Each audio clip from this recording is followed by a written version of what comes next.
People with PMLD use very few words and all use non-verbal communication.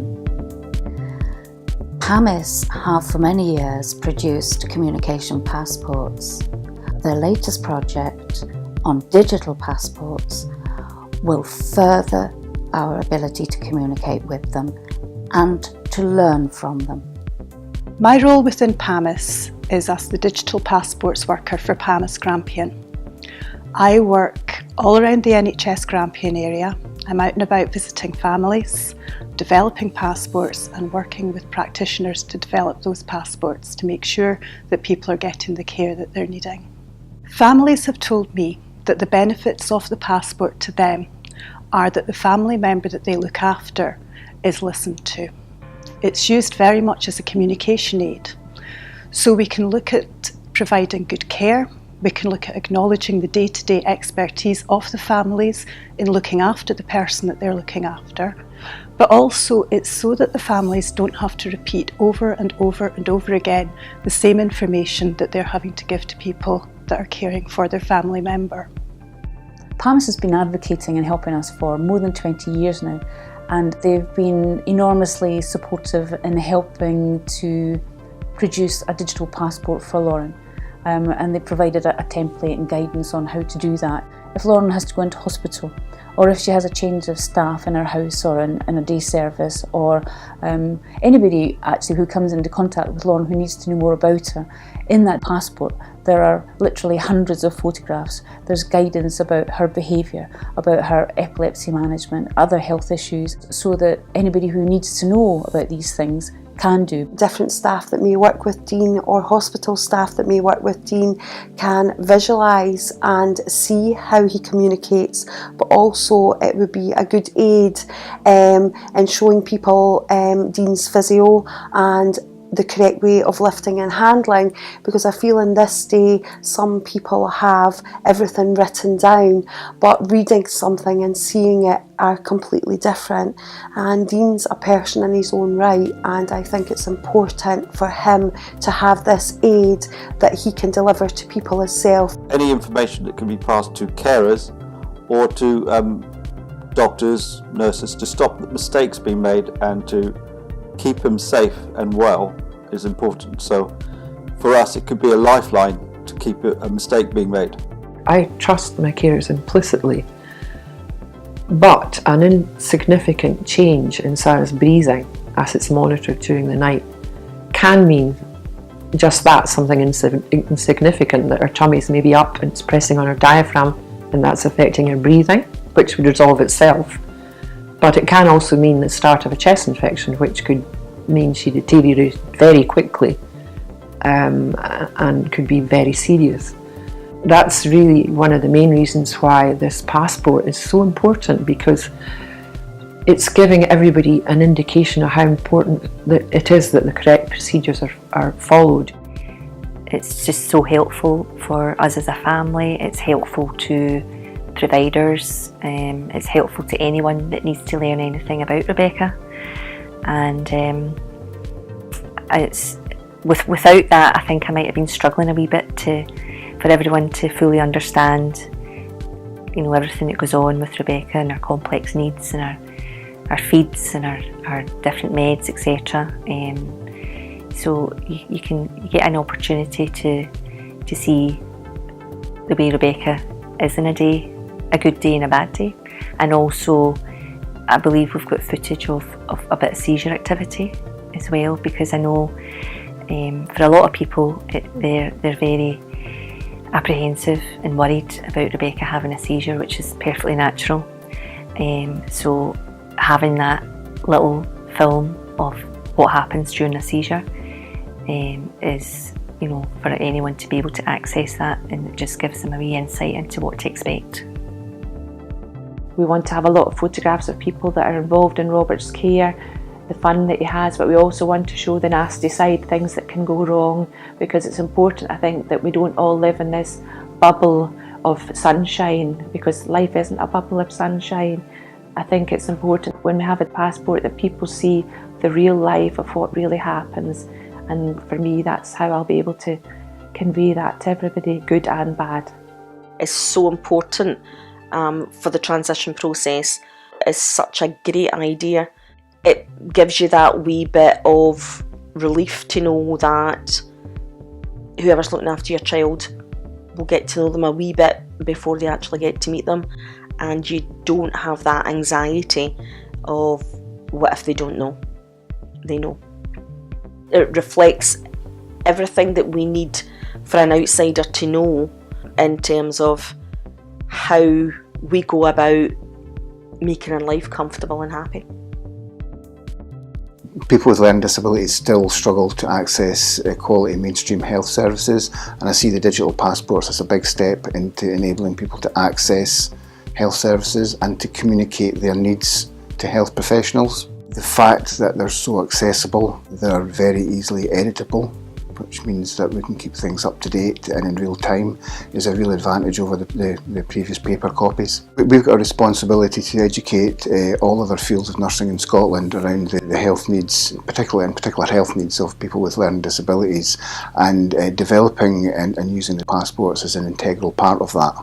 As a result of integration health and social care, many people are now receiving care from health and social care professionals.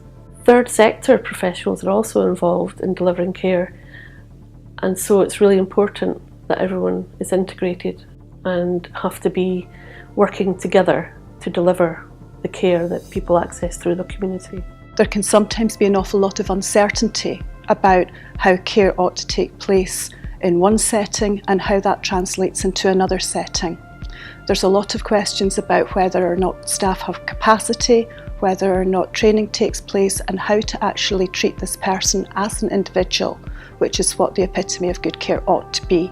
I manage two services in Dundee. One is community living services who support 90 customers in the community who are both children and adults. I try and make people's day a wee bit special and make a difference to people's lives. I see the passport making my role significantly easier because it's bringing a document to life. I don't have to keep on communicating this information again and again. It's there in their passport. If we can support a child or an adult and their family to achieve a good life, then I believe that I'm doing my job and my staff are doing their jobs. Another really good use is in the assessment process under self-directed support. This will be where a social worker, for instance, will come out to the person's house to do an assessment and decide what kind of care that person needs. All of that information's in there, and it's a really good visual tool. So it imparts information and gives a much more in-depth understanding of that person. And this, we hope, can result in better budgets being given for families. When we went down the route of applying for self-direct support for Robert, we wanted to convey at that particular time how difficult our lives were. Robert was going through a lot of pain and he was suffering a lot of distress, which was causing really severe behavioural issues. Sometimes what happens is you're left till you get to a crisis situation, until you can't cope anymore, your back's gone, you can't manage, things get really bad. And I think if you're able to show that, I think it would help the social work and all the people that are involved, the medical teams, it would help them understand what it's like for the family, and it leaves them with a picture in their mind that they'll never forget. So I think we're aware of when we document what we're documenting and what's the purpose of it. We do need to know how to manage challenging situations, doing it in a person-centred and positive way. I think every opportunity ought to be taken to facilitate good health and social care through using technology. It can help to reduce costs, long-term healthcare costs, because we're representing what good care looks like within the passport, but also increasing staff competencies and underpinning that, because then they're coming into a ward and they know how to interact with the person, they know how to provide those extra pieces of care that aren't necessarily standard care methods and procedures. There's so much potential that we can use the digital passports for, and so much more that we probably aren't even starting to use yet. In the future, it would be brilliant if everyone with profound and multiple learning disabilities had a digital passport and were able to use them and have them recognised as the useful tool that they are, especially to deliver appropriate and safe care.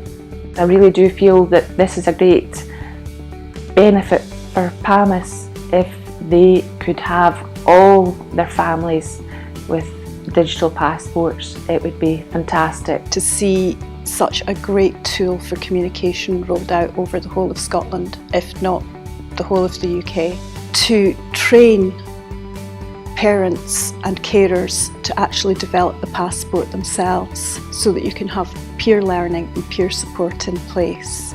They're portable, they're easily updatable, because it's all kind of electronic, and so they really are user friendly, and particularly in this time of increased e-health and using electronic means to provide information, it's a real step forward. People ought to have equal access to this and this type of technology. Our guys don't often get the chance to have that access, and this is one way in which they can. I would like to share information on a day-to-day basis with individuals so that people can then share that information with their parents or carers or the people that support them to say, well, that's what you've done today, that's absolutely amazing, or what are you doing tomorrow? And so that there's like a planner part that is live. What we're very clear about is that these digital passports become the norm for all other fields of nursing. So nurses from all fields should be expecting to see these digital passports, and they should become normal. So it's not seen as anything special or as an add-on, but just as part of the knowledge that they need to provide quality care for people with learning disabilities. So we will be delivering theoretical components throughout the courses of all other fields, but we'll also be embedding the digital passports into clinical simulation. So currently all universities will provide clinical simulation training for all students. This allows students to practice their clinical skills in a safe environment before we unleash them to the general public. And so what we intend to do is develop clinical scenarios where, for instance, if a student is learning how to catheterise a patient, in this situation the person will also have a learning disability, and we would then use the digital passports to provide the information and the advice that the nurse would need to provide that care for that person.